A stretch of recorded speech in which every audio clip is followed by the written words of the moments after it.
Dostlar, muhallifi Gülçehre Ekrem, Lütfullah Mütelke.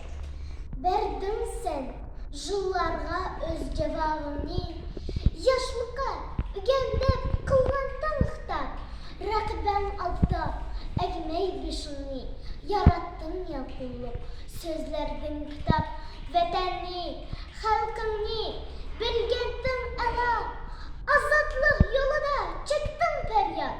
Köklemne sığınıp, ümitler ara, küreşte tevlandın, bolmudun berbat.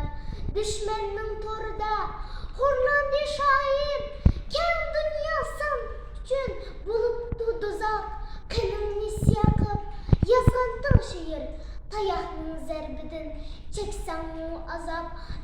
Salam şairim, bergen ilhamni, estidim toyumda seni etip yar.